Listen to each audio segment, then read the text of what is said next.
Price the Lord, hallelujah.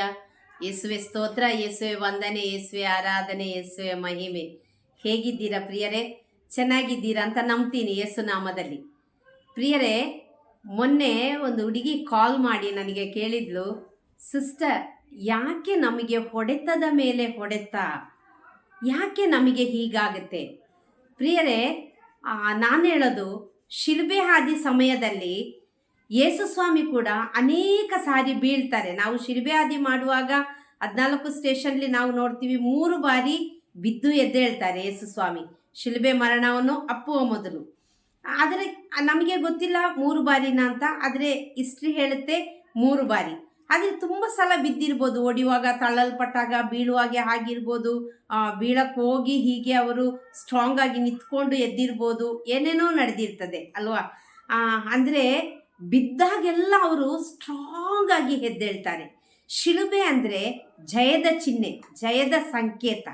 ನಾವು ಯೇಸು ಸ್ವಾಮಿ ಆ ಶಿಲುಬೆ ಆದಿಯ ಸಮಯದಲ್ಲಿ ಎಷ್ಟು ಹೊಡೆತಗಳನ್ನು ಹೊಡೆದ್ರು, ಚೀತು ಅಂತ ಉಗುಳಿದ್ರು, ಅದನ್ನೆಲ್ಲ ಸಹಿಸ್ಕೊಂಡು ಬಿದ್ದು ಬಿದ್ದು ಬಿದ್ದು ಎದ್ದೇಳುವ ರೀತಿಯಲ್ಲಿ ಅವರ ಮಕ್ಕಳಾದ ನಾವು ಎಷ್ಟು ಬಾರಿ ಜೀವನದಲ್ಲಿ ಸೋಲಿನಲ್ಲಿ, ನಿರಾಶೆಯಲ್ಲಿ, ಸಂಕಟದಲ್ಲಿ, ದುಃಖದಲ್ಲಿ, ವೇದನೆಯಲ್ಲಿ, ರೋಗದಲ್ಲಿ ಬಿದ್ದರೂ ಕೂಡ ಎದ್ದೇಳದನ್ನ ಕಲಿಬೇಕು ಪ್ರಿಯರೇ.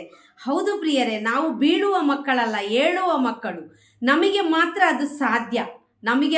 ಅದು ಸಾಧ್ಯ. ಎಷ್ಟು ಸಲ ನೀವು ನನ್ನ ಸಾಕ್ಷಿ ಕೇಳಿರ್ಬೋದು, ಎಷ್ಟೋ ಸಲ ರೋಗ ಬಂತು, ಸಾಲದ ಅವಸ್ಥೆ, ಇನ್ನೇನು ಜೀವನ ಬೇಡ ಅಂತ ಹೇಳುವ ಅವಸ್ಥೆ. ಅದರಿಂದೆಲ್ಲ ಗೆದ್ದು ಬರಲಿಕ್ಕೆ ಸಾಧ್ಯ ಆಗಿದ್ದು ಯೇಸುವಿನ ಕರುಣೆಯಿಂದ ಮಾತ್ರ. ಯಾವಾಗ ನಾವು ಯೇಸುವಿನ ಕರುಣೆಯನ್ನು ಗಟ್ಟಿಯಾಗಿ ಹಿಡ್ಕೊಂಡ್ಬಿಡ್ತೀವೋ, ಅವರ ಶಕ್ತಿಯನ್ನು ಆಶ್ರಯಿಸ್ತೀವೋ, ಖಂಡಿತವಾಗಿಯೂ ಪ್ರಿಯರೇ, ನಮಗೆ ಎಷ್ಟು ಸಲ ಬಿದ್ದರೂ ಎದ್ದು ನಡಿಲಿಕ್ಕೆ ನಮಗೆ ಸಾಧ್ಯವಾಗುತ್ತೆ. ಅಂದರೆ ಎಲ್ಲ ಸಮಯದಲ್ಲೂ ನಾವು ಪಾಸಿಟಿವ್ ಹುಡುಕಬೇಕು. ರೋಮನರಿಗೆ ಬರೆದ ಪತ್ರಿಕೆ 8ನೇ ಅಧ್ಯಾಯ 28ನೇ ವಾಕ್ಯ ಹೇಳುತ್ತೆ, ದೇವರನ್ನು ಪ್ರೀತಿಸುವವರಿಗೂ ದೇವರ ಆಜ್ಞೆಗಳನ್ನು ಅನುಸರಿಸಿ ನಡೆಯುವವರಿಗೂ ಸಕಲವು ಹಿತಕರವಾಗಿ ಪರಿಣಮಿಸ್ತದೆ. ಅಂದರೆ ನಾವು ನೆನೆಸ್ಬೇಕು, ನಮ್ಮ ಜೀವನದಲ್ಲಿ ಏನೇ ಸಂಭವಿಸಿದ್ರು ಅದೆಲ್ಲವೂ ನಮ್ಮ ಒಳಿತಿಗಾಗಿ ಸಂಭವಿಸ್ತದೆ. ಪ್ರಿಯರೇ, ನಾನೊಂದು ಪುಸ್ತಕ ಓದಿದ್ದೆ, ಅದರಲ್ಲಿ ಈ ರೀತಿ ಇತ್ತು. ಒಬ್ಬ ತುಂಬ ಸುಂದರವಾದ ಒಂದು ಮನೆ ಕಟ್ತಾನೆ. ಆ ಮನೆ ಕಟ್ಟಿ ಮುಗಿಸಿದಾಗ ಅವನು ಎಲ್ಲರನ್ನ ಕರೀತಾನೆ. ಅಂದರೆ ಆ ಮನೆ ಒಕ್ಕಳಿಗಾಗಿ, ಅಂದರೆ ಮನೆ ಸೇರ್ಲಿಕ್ಕಾಗಿ, ಹೌಸ್ ವಾರ್ಮಿಂಗ್ ಸರ್ಮನಿಗಾಗಿ ಅವನು ಎಲ್ಲರನ್ನ ಕರೀತಾನೆ, ಇನ್ವೈಟ್ ಮಾಡಿ ಇನ್ನೇನು ಅವನು ಮನೆ ಸೇರಬೇಕು, ಫಾದರ್ ಬಂದು ಬ್ಲೆಸ್ ಮಾಡಬೇಕು, ಅವನು ಮನೆ ಸೇರಬೇಕು. ಅಷ್ಟೊತ್ತಿಗೆ ಆ ಊರಲ್ಲಿ ದೊಡ್ಡ ಒಂದು ಮಳೆ ಗಾಳಿ ಬಂದು ಅವನ ಮನೆ ಬಿದ್ದೋಗುತ್ತೆ, ಕುಸಿದು ಹೋಗುತ್ತೆ. ಇವನಿಗಿಂತ ಜನರಿಗೆಲ್ಲ ತುಂಬ ಟೆನ್ಷನ್. ಅಯ್ಯೋ, ಇಷ್ಟು ಚೆನ್ನಾಗಿ ಒಂದು ಮನೆ ಕಟ್ಟಿ ಪಾಪ ಅವನ ಮನೆ ಬಿದ್ದು ಹೋಯ್ತಲ್ಲ, ಅವನ ಮನೆ ಇದಾಗಿ ಹೋಯ್ತಲ್ಲ, ಅವನಿಗೆ ಎಷ್ಟು ಲಾಸ್ ಆಯಿತು. ಲೋನ್ ಮಾಡಿ ಕಟ್ಟದ, ಕಷ್ಟಪಟ್ಟ, ಜೀವನದಲ್ಲಿ ಕೂಡಿಸಿಟ್ಟ ಎಲ್ಲ ಹಣವನ್ನು ಆ ಮನೆಗಾಗಿ ಅವನು ಖರ್ಚು ಮಾಡ್ದ. ಆದರೆ ಆ ಮನೆ ಹೀಗಾಗಿ ಹೋಯ್ತಲ್ಲ.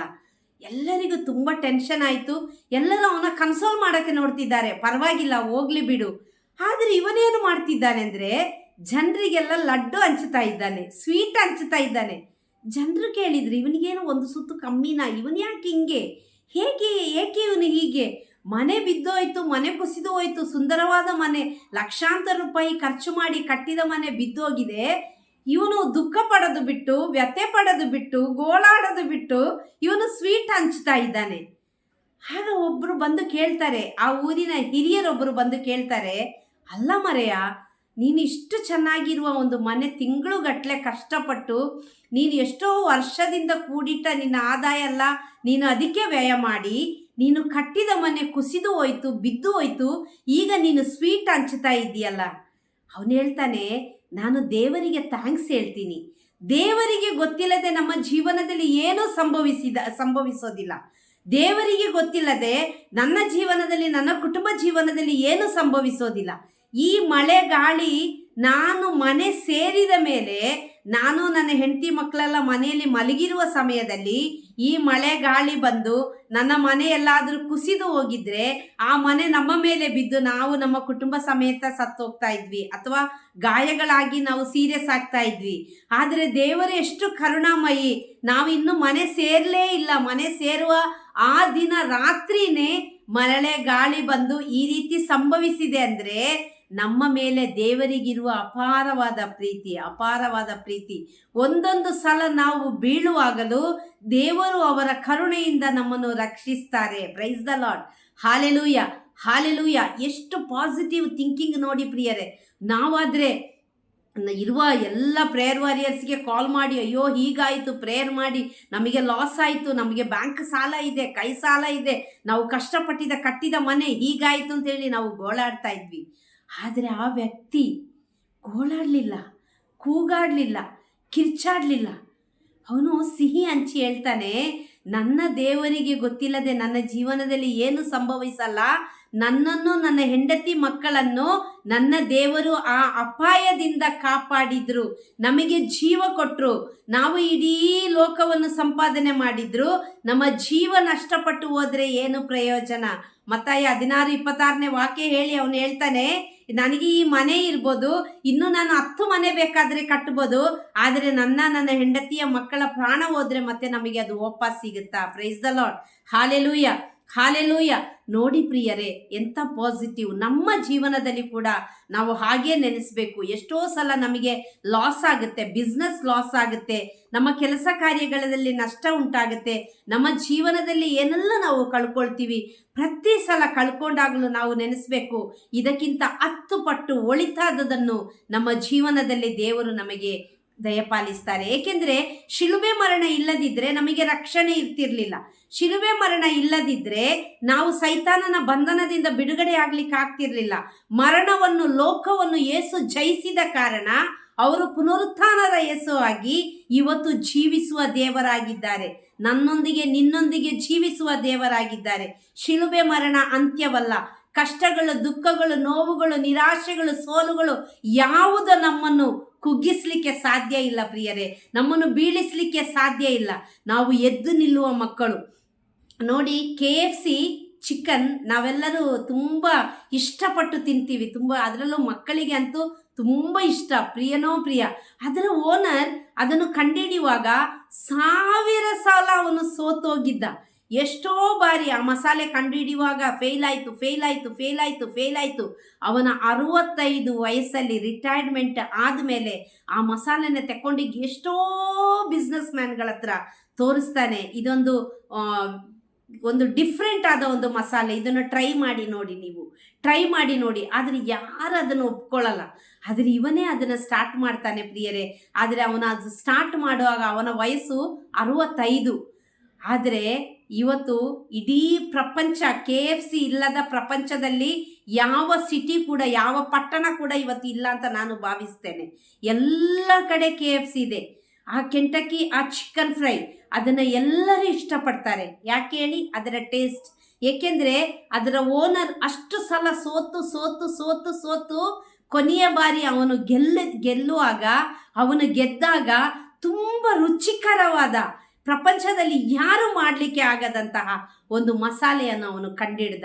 ನಿನ್ನಲ್ಲಿ ಕೂಡ ಅಂತ ಅನೇಕ ಟ್ಯಾಲೆಂಟ್ಗಳು ಇವತ್ತು ಒದಗಿದೆ. ನೀನು ಸಾಲದಲ್ಲಿದ್ದೀಯಾ, ನೀನು ರೋಗದಲ್ಲಿದ್ದೀಯಾ, ನೀನು ಕಷ್ಟದಲ್ಲಿದ್ದೀಯಾ, ನೀನು ನಿರಾಶೆಯಲ್ಲಿದ್ದೀಯಾ, ನೀನು ದುಃಖದಲ್ಲಿದ್ದೀಯಾ, ನಿನ್ನ ಕುಟುಂಬ ಒಡೆದು ಹೋಗಿದೆಯಾ, ನಿನ್ನ ಮಕ್ಕಳು ಹೇಳುವ ಮಾತು ಕೇಳ್ತಾ ಇಲ್ವಾ, ನಿನ್ನ ಮಕ್ಕಳ ವಿದ್ಯಾಭ್ಯಾಸ ಕುಸಿತಾ ಇದೆಯಾ, ನಿನ್ನ ಬಾಳ ಸಂಗಾತಿ ಹೇಳುವ ಮಾತು ಕೇಳ್ತಾ ಇಲ್ವಾ, ನಿನ್ನ ಕುಟುಂಬದಲ್ಲಿ ಅನೇಕ ರೀತಿಯ ತೊಂದರೆಯಿಂದ ನೀನು ಬಳಲ್ತಾ ಇದೆಯಾ, ನೀನು ಹೆದರಬೇಡ.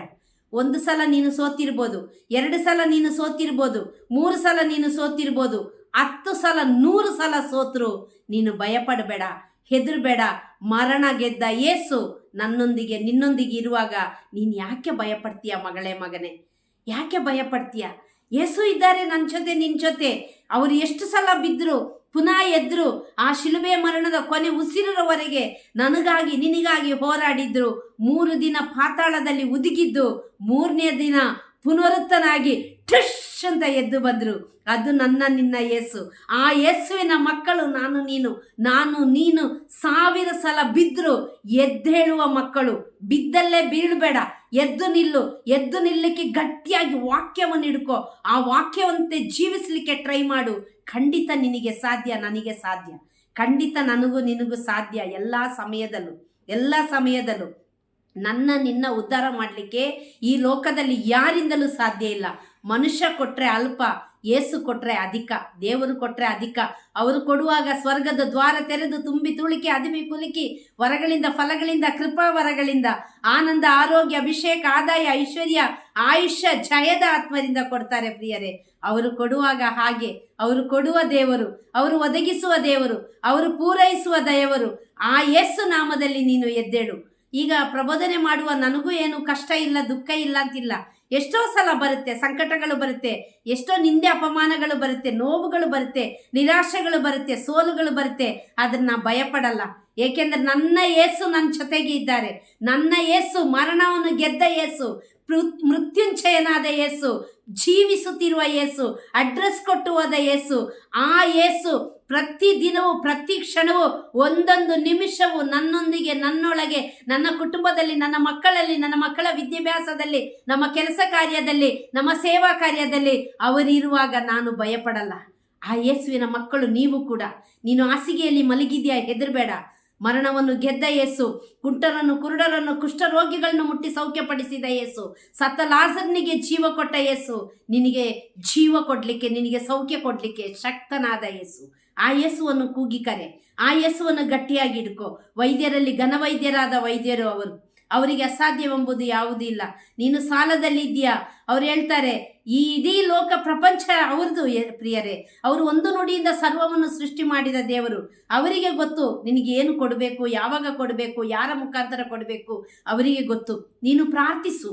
ಹಗಲಿರುಳು ಎನ್ನದೆ ನೀನು ಶುದ್ಧ ಹೃದಯದಿಂದ ಒಂದು ಒಳ್ಳೆ ಪಾಪ ನಿವೇದನೆ ಮಾಡಿ ಯೇಸುವನ್ನು ಗಟ್ಟಿಯಾಗಿ ಹಿಡ್ಕೊಂಡು ಸಂಸ್ಕಾರಗಳಲ್ಲಿ ಭಾಗವಹಿಸಿ ನೀನು ಯೇಸುವಿನೊಂದಿಗೆ ಮಾತನಾಡಲಿಕ್ಕೆ ಶುರು ಮಾಡು. ಸಮಯ ಸಿಕ್ಕುವಾಗಲೆಲ್ಲ ಮಲಗಿದ್ರು, ಕೂತರು, ನಿಂತರು, ಬಾತ್ರೂಮಲ್ಲಿದ್ದರು, ಕೆಲಸ ಮಾಡ್ತಾ ಇದ್ರು, ಅಡಿಗೆ ಮಾಡ್ತಾ ಇದ್ರು, ನೀನು ಆಫೀಸಲ್ಲಿದ್ದರು, ಏನೇ ಕಾರ್ಯ ಮಾಡ್ತಾ ಇದ್ರು, ಯೇಸುವಿನೊಂದಿಗೆ ಐಕ್ಯಗೊಂಡು ಜೀವಿಸು.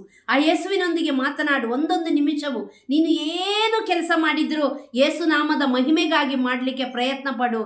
ಅದರ ಫಲ 100 ಮಡಿಯಷ್ಟು 1000 ಪಟ್ಟು ಯೇಸು ನಿನ್ನನ್ನು, ನಿನ್ನ ಕುಟುಂಬವನ್ನು ಆಶೀರ್ವದಿಸ್ತಾರೆ ಪ್ರಿಯರೇ. ಅವರು ಸುಳ್ಳು ಹೇಳುವ ದೇವರಲ್ಲ, ಅವರು ಕೊಡುವ ದೇವರು, ಅವರು ನುಡಿದಂತೆ ನಡೆಯುವ ದೇವರು, ಅವರು ಆಶೀರ್ವದಿಸುವ ದೇವರು. ಅವರಿಗೆ ಅಸಾಧ್ಯವೆಂಬುದು ಯಾವುದಿಲ್ಲ. ಮನುಷ್ಯನಿಗೆ ಅಸಾಧ್ಯ, ದೇವರಿಗೆ ಸಾಧ್ಯ. ಯೇಸು ನಿನ್ನ ಜೊತೆಗೆ ಒಂದು ಸಲ ನಿಂತು ಬಿಟ್ರೆ ಪ್ರಿಯರೇ, ಮತ್ತೆ ನಿನಗೆ ತಿರುಗಿ ನೋಡುವ ಅವಸ್ಥೆನೇ ಬರೋದಿಲ್ಲ. ಯೇಸು ಹೇಳ್ತಾರೆ ರೋಮ 8:31 ದೇವರು ನಿನ್ನೊಂದಿಗಿರುವಾಗ, ದೇವರೇ ನಿನ್ನ ಪಕ್ಷದಲ್ಲಿರುವಾಗ ನಿನ್ನನ್ನು ಎದುರಿಸಲಿಕ್ಕೆ ಯಾರಿಂದ ಸಾಧ್ಯ? ಇರ್ಬೋದು, ಲೋಕ ನಿನ್ನನ್ನು ಎದುರಿಸ್ಬೋದು, ಸಾಲದ ಹೊರೆ ನಿನ್ನನ್ನು ಎದುರಿಸ್ಬೋದು, ರೋಗ ನಿನ್ನನ್ನು ಎದುರಿಸ್ಬೋದು, ವ್ಯಕ್ತಿಗಳು ನಿನ್ನನ್ನು ಎದುರಿಸ್ಬೋದು, ಅನೇಕ ಕಷ್ಟಗಳು ನಿನ್ನನ್ನು ಎದುರಿಸ್ಬೋದು. ಆದರೆ ಯೇಸು ನಿನ್ನ ಜೊತೆಗಿರುವಾಗ ಯಾವ ಹೆದರಿಕೆ ಬೆದರಿಕೆ ನಿನಗೆ ಅವಶ್ಯಕತೆ ಇಲ್ಲ. ಏಕೆಂದರೆ 366 ಸಲ ಅವರು ಹೇಳಿದ್ದಾರೆ ಪವಿತ್ರ ಪುಸ್ತಕದಲ್ಲಿ, ಹೆದರಬೇಡ, ಭಯಪಡಬೇಡ, ಹಂಚಬೇಡ, ಕಳವಳಗೊಳ್ಳಬೇಡ, ನಾನೇ ನಿನ್ನ ದೇವರು, ನಾನೇ ನಿನ್ನನ್ನು ನಡೆಸುವ ದೇವರು, ನಾನು ನಿನ್ನನ್ನು ಒಂದೊಂದು ಕ್ಷಣವೂ ಕಾದು ನಡೆಸು ಪರಿಪಾಲಿಸುವ ದೇವರು.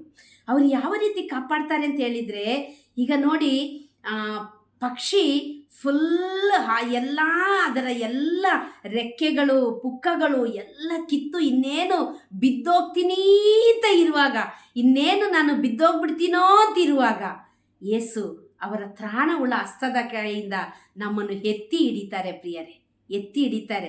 ಆ ಹಕ್ಕಿ ಬಂದು ನಮ್ಮನ್ನು ಎತ್ತುಕೊಳ್ಳುವ ರೀತಿಯಲ್ಲಿ ಹದ್ದಿನಂಥ ಹೊಸ ಬಲವನ್ನು ಕೊಟ್ಟು, ಜಿಂಕೆಯಂತೆ ಓಡುವ ಕಾಲುಗಳನ್ನು ಕೊಟ್ಟು ಅವರು ನಮ್ಮ ಜೀವವನ್ನು ಉಜ್ಜೀವನಪಡಿಸಿ ನಮ್ಮನ್ನು ಆಶೀರ್ವದಿಸ್ತಾರೆ.